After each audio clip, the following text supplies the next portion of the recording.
couple things, just recapping last week's ball game. What I thought defensively kind of held true. I thought we played really hard. I thought that we populated the ball, tackled pretty well. I thought our defensive front, T'Vondre Sweat had a heck of a game.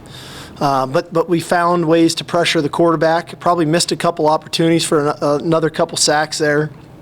Creating the turnovers, really limited, I think, them to 2 explosive plays, and one of which was a self-inflicted wound. Just we didn't match a route very well. So a really good performance on the defensive side of the ball. Special teams was a little hit and miss in that we did some things really well. A couple things, you go back and watch the tape, we'd like to do it a little bit better. But that's, like I said, that's what week 1 from week 2 is.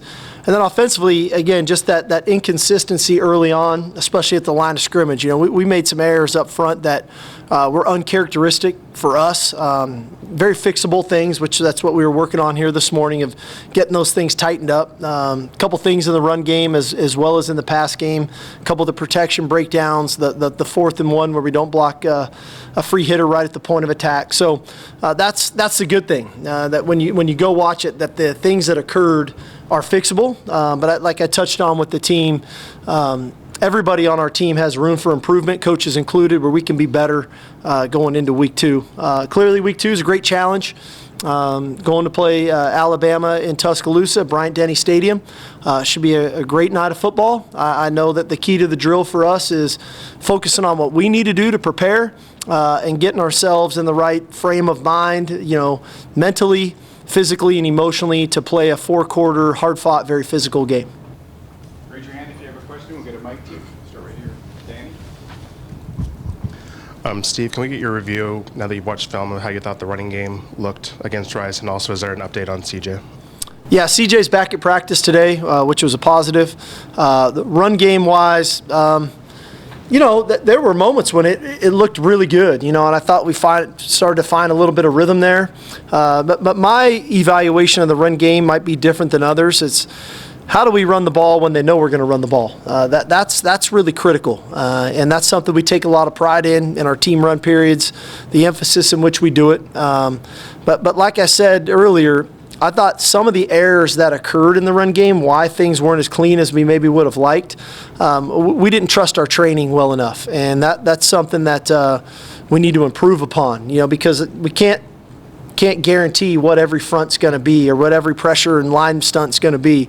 So we got to trust our training and use our fundamentals and use our techniques and improve upon those to make sure, regardless of what the look is that we get, that we block it accordingly and that we do it with a level of physicality that is up to our standard. Coach, after watching some film of Bama, what stood out about their quarterback and what worries you about their offense? Well, Jalen's a fantastic player. I got a chance to recruit him out of high school. He's got a dynamic arm. He can make every throw in the book, off platform, on the run, doesn't matter. He's a tremendous runner. He's an elite runner with the ball in his hand, with his speed and his physicality. And he's highly competitive. He's a really good leader. And the thing probably that concerns me the most about that is they're very balanced. They can run the ball with the runner. They've got really good speed on the perimeter with Isaiah Bond and Jermaine Burton and that crew that they have there. They utilize their tight ends, and they got a physical offensive line. And so you put all that together, and then ultimately the threat of the quarterback run. They've got a multitude of quarterback runs, whether they're zone reads, power reads, quarterback direct runs, quarterback scrambles on third downs. That's probably the biggest thing that's the toughest to prepare for, that we're going to have to spend extra time of how do we control and contain the quarterback with his legs. The rest of the offense is the offense which you see, and it's good, and it's very well designed, and they've got really good pieces. But the quarterback run, and they're going to run the quarterback. It's not a secret. What they did in week 1 is we're going to get something different, and that's okay. But making sure that we are accounting for number 4 in all of the quarterback run games is going to be a real key to the drill. Coach, road tests against top 5 teams, they're few and far. To win something like that would be quite a statement. Do your guys get motivated by that opportunity? We're focused on what we need to do. The moment you start focusing on what the outcome could be, what the result could be, the game hits you in the mouth and you lose. So we got to focus on what we need to do. Hi, Coach. Leah Van from Lone Star Live. I was just wondering, going into this game, obviously talk is about SEC next year. What are some tangible characteristics aside from wins and losses that you think makes a team SEC ready? Well, I think you got to have good coaches. B, you got to have a physical nature in your style of play. You got to be big up front. And then C, you got to have speed on the perimeter. When you watch SEC games, really big people, really fast people, really good coaches and good schemes. And so it's kind of it's a pretty easy formula when you just watch the teams that year in and year out over the last 2 decades. Who finishes at the top. That's kind of what they look like. Steve, when we talked to Jalen on Saturday, he noted that the defense feels as if they're doing more just reacting on defense as opposed to having to think in year 3 under Pete Kwiatkowski. I know it's early, but is that the feeling you get as well, that they're just reacting and playing more as opposed to having to think Well, out there? I do think we're playing faster. I do think there's a level of trust now, and I think that all goes back to the continuity of the coaches and then the experience of some of those players that we have. And then the younger players trusting the older players and trusting the coaches. And so, in turn, I do think, because each player's had the same coach his whole time since we've been here. The scheme, the system has remained the same the whole time that they've been here. They're developing and understanding the nuances and how things are supposed to fit and how they're supposed to go and how coverages are supposed to work together. That inevitably allows you to play faster. And then there's the trust factor that when you trust it all, then you can really go cut it loose. And I think the guys are doing that. Over here on your left, Coach. Cedric. Steve, you were asked last night on TV about Nick's 28-2 record against assistants, and you were like, well, what's his record against everybody else? Pretty damn good, I'm sure. I was going to ask you about mentorship. I mean, you work for him, and he worked for Bill Belichick. Belichick worked for Parcells. Parcells worked for Bob Knight. How important is mentorship now that you're a head coach in developing assistants? No, I think it's really important. I've been fortunate. My 2 mentors, in Pete Carroll and Nick Saban, I think both valued the mentorship aspect of it and poured in a lot to their assistant coaches and tried to develop us as coaches. And they did it in their own style, but in the end, if you really go into the situations that you have as an assistant coach, and you're really willing to learn, and you're really willing to evolve, and you're really willing to make necessary adjustments to your coaching style, you can grow. And I would be remiss to say that I didn't. I mean, I grew at my time at Alabama. I became a better coach. I became a better leader. I became a better communicator. I became a better organizer. And that is a real tribute to Coach Saban, directly and indirectly, some of which was real conversations that we were able to have. Other of it was just me watching and me trying to be a sponge at my time there of how he went about his business allowed me to grow individually. So I do think it's big, but it's only as big as the assistant wants to make it, right? How much are we willing as assistant coaches to be that sponge to try to learn and to grow? Stay here on the left. Chip. Steve, after watching the film of the offensive line, what did you like? What didn't you like? And Saban, as many assistants have come and gone, how amazing is it that he's had the consistent performance? Yeah. I thought Christian Jones had a nice game at tackle. He's probably the cleanest performer on the offensive line. I felt like the rest of the guys kind of took turns with some simple errors, things that reverted back to kind of training camp stuff that, like I said, I knew we could fix and that we'll get fixed this week. The thing I didn't love our physicality. I feel like we're a more physical football team than the way we played. And so that's a real challenge to our guys. There's a style and manner in which we want to play the game up front. And we've got to become more physical. We've got to play more physical. And I think that comes when you remove some of the hesitation. Like I said, Saturday after the ball game, I felt like we were a little bit slow and a little bit hesitant trying to kind of diagnose what we were trying to do up front. And in reality, we got to go cut it loose, and we got to play a brand and style of football that is ours. I think as far as Coach Saban, it's pretty remarkable what he has done. When you think about the offensive coordinators, the defensive coordinators, the special teams coordinators, not to mention the position coaches that have come through. I think as a head coach, and you think, man, if I could ever have the longevity that he'd have, man, I'd sure love to have that style of consistency. And I think it all goes back to him. He knows exactly who he is. He does not change for you. You're going to change for him. And inevitably, whether it's the system that you want to bring in to run on offense, defense, special teams, whatever that is, or how you want to coach a player, you're going to coach it the way he wants you to coach it, and you're going to call plays the way he wants you to call it, and that allows him to continue to coach everybody on the team. But yet, as the new face comes in, things don't change as much as you think because they're really ran his way. And again, that's a credit to him for sticking to it and not diverting from who he is. Two questions. First, when you were trying to build this program, was last year's game a really good indicator of where you were going and maybe kind of opened your eyes to, not your eyes, but your players' eyes to, we can compete with anybody in the country, the feeling y'all had after that game, even in a loss? I mean, I think so. You know, we knew the type of team that they have at Alabama. I know the players that they've recruited. I know the coaching that they have. And so for us to be able to go toe-to-toe with them a year ago, you know, I think in the end, you know, I'm not big on moral victories, but I do think for some of the guys on our team, it was like, okay, continue to believe in what we're doing. It's going to work, and we're getting there, and we're getting closer.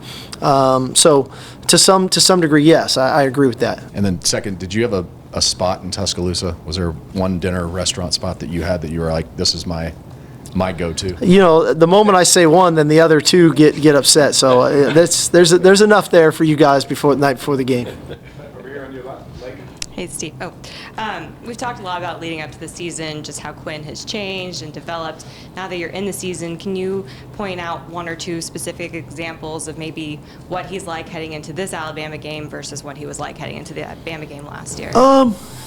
You know, I think there's just a level of confidence in Quinn that's different. You know, a year ago, he's making his second career start and probably still learning our offense, quite frankly, and the nuances of our offense. I think there's a level of confidence in him this year around and focused in on, you know, how does he operate plays in the system in a way to help the other guys, and not because he's got a pretty firm grasp of what he's doing.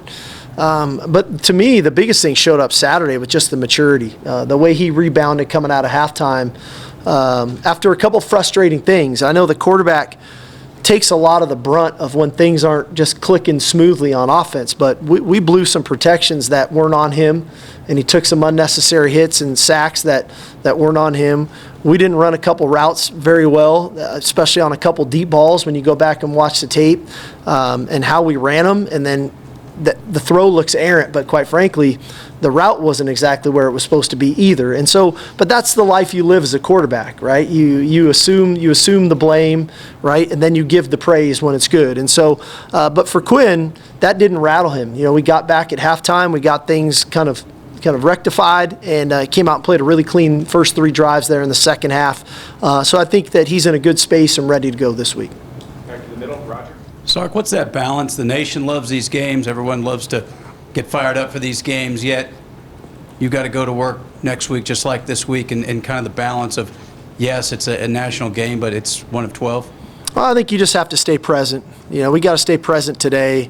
What is the task for today? What are we focused on? What are we doing today? What does being the best version of myself today look like?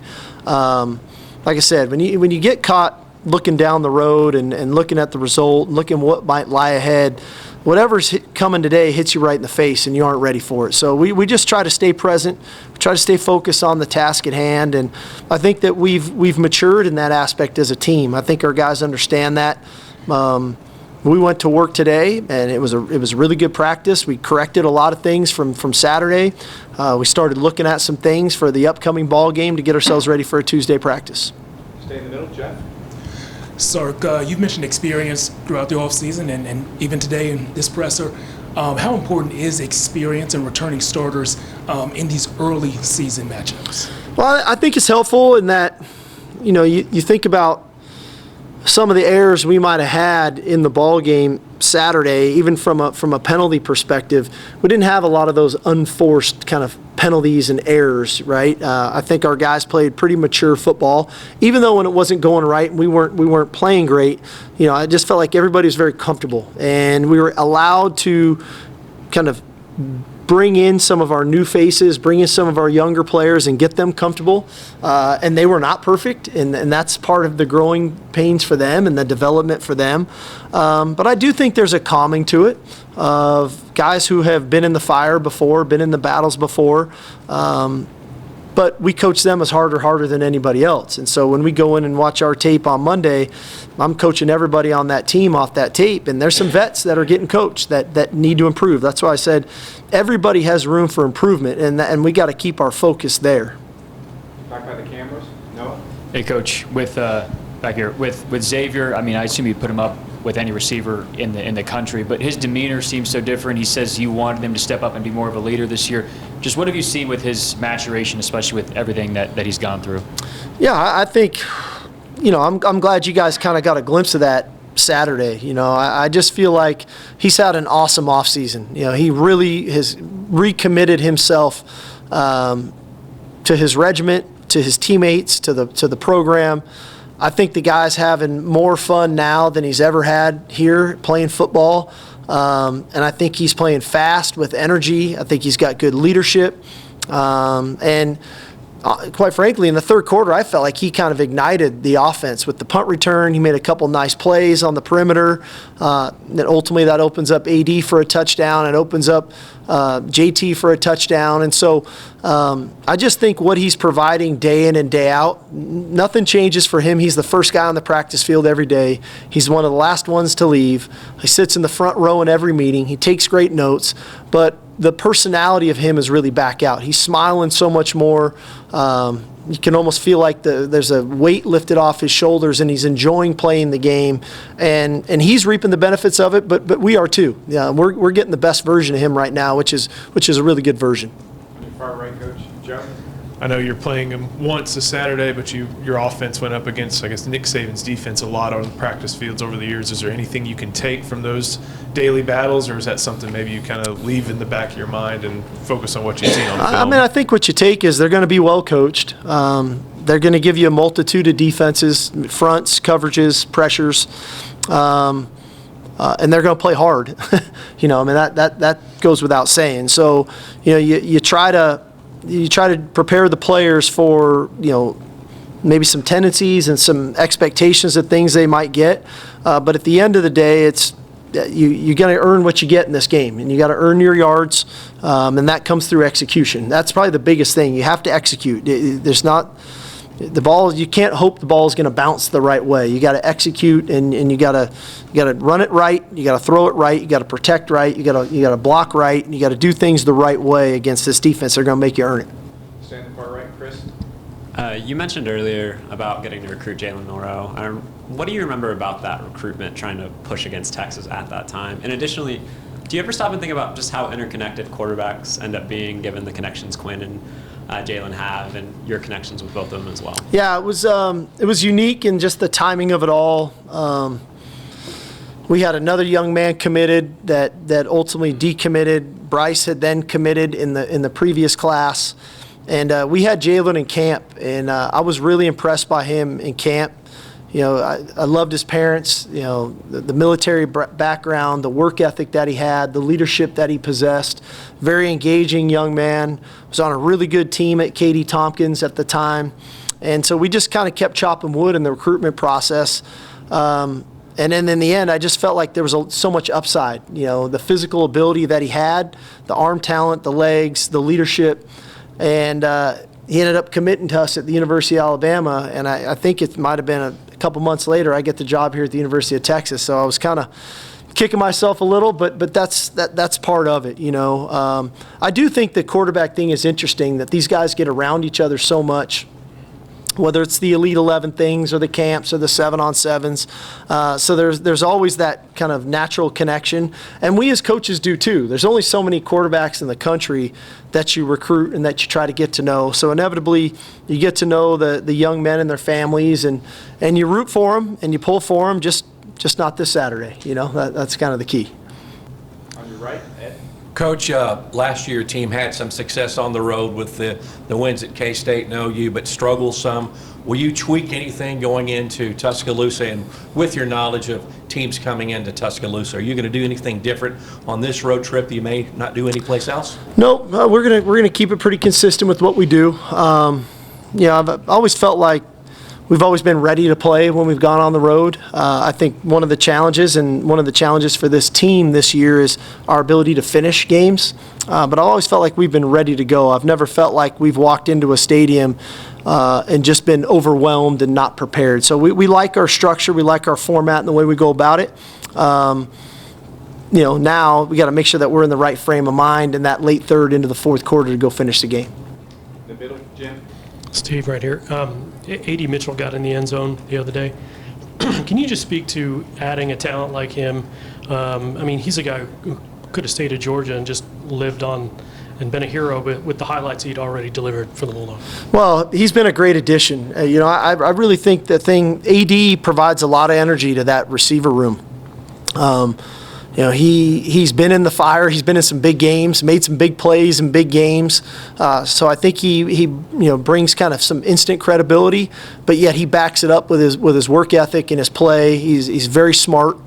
What he provides is now when you start cheating safeties to Xavier, a one-on-one matchup with A.D. Mitchell's not ideal, and he can make you pay. And so, hopefully as we grow throughout the season, we find that really nice balance of utilizing kind of all three of our frontline guys, with Jay Witt being included, and the tight ends, and then how we keep bringing along Ajante and those guys so that we can keep continuing to spread the ball around. And there's going to be games where we're going to have to kind of kickstart ourselves like we did Saturday, and we had to kind of get it to Xavier to get us going. But I think the balance of all those guys and then their ability to win one-on-one matchups is going to be big. Got time for two last ones, Steve, and then Roger. Coach, right here in the middle. You talked the other night a little bit about how a team grows most from the first game to the second game. How do you balance that with what you've got to deal with the second game? And then what did you see today that shows that the kids are ready to move forward? Yeah, we balance it by staying focused on what we need to do. I think one of the things in these games is people always want us to talk about the opponent, and we got a good opponent. We understand that. They're well coached, they're a good team, but for us to be at our best, we need to focus on what we need to do. Not worry so much about what they're going to do or they might do. What are we going to do and how are we going to go about our business?